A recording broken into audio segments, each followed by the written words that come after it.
Sound and energy. So the first thing we have to talk about is how energy relates to amplitude in a wave. This is true for all kinds of waves, not just sound. So the more energy carried by a wave, the bigger the amplitude is going to be.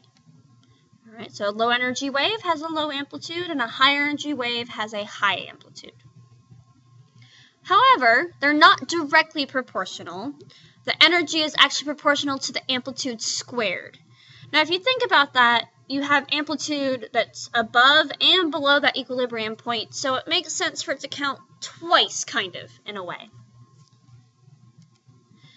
This also applies to compression waves, like sound, all right, in which case, instead of this vertical oscillation in the wave, you can now think of it as a small amplitude oscillation, all right, in a very low energy sound wave, or a very large compression. If I put a lot of energy into it, it shakes things up a little bit more. So, very quickly, a review from last semester. Hopefully you remember power. If not, it was energy over time, or work over time. In this case, we're going to be talking about energy. So that leads us to talking about intensity. All right, so a sound can be very quiet or very loud, and that relates to power per area. Okay, and it's measured in watts per meter squared. All right, and so it's essentially the power over area. You can write it another way, but this is the easiest way to remember it. So if you have a bird that just puts out a little noise, right, it's not going to have a lot of power. However, that same bird squawks. It's got a lot more power per area. So if I expand my distance from the source, all right, it's an inverse square relationship. All right, my intensity at 1 meter away from the source, all right, that power is spread out over a 1 meter in radius circle.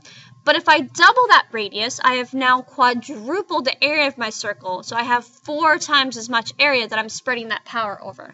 That means that my intensity is 1/4 what it was at point A.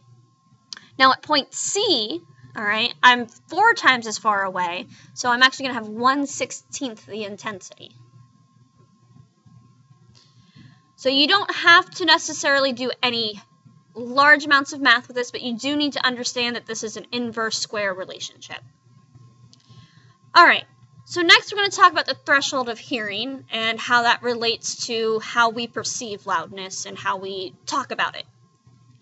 So the threshold of hearing is the faintest sound that a human can hear. Loudness is actually directly related to the intensity of the sound. But the loudest sound that humans can hear is more than 1 billion times as intense as the threshold of hearing. That's not a very useful scale to work on. So we have the decibel system, which is a logarithmic scale.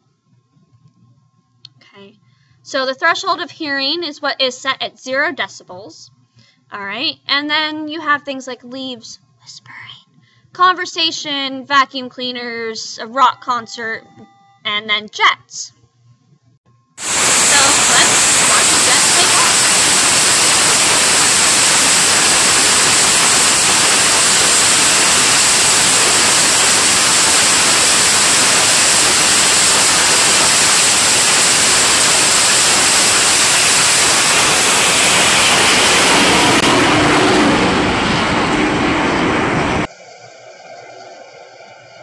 So actually, with the filters on the cell phone that I use to record that, you actually can't hear quite how loud it is as that's taking off, because it actually cuts off anything above a certain decibel reading. It just doesn't record. But it's still pretty cool to watch. So if you want to go back and watch it again, feel free. This is my actual video that I took while I was on board the Teddy Roosevelt. So it might be good to look at what a sample question for this part of the content would look like. So here's a question. A mosquito's buzz is often rated with a decibel rating of 40 decibels. Normal conversation is often rated at 60 decibels. How many times more intense is normal conversation compared to a mosquito's buzz? So, it's only a difference of 20 decibels, all right? But remember, this is a logarithmic scale. So for every 10 decibels I go up, I've actually gone up by a factor of 10.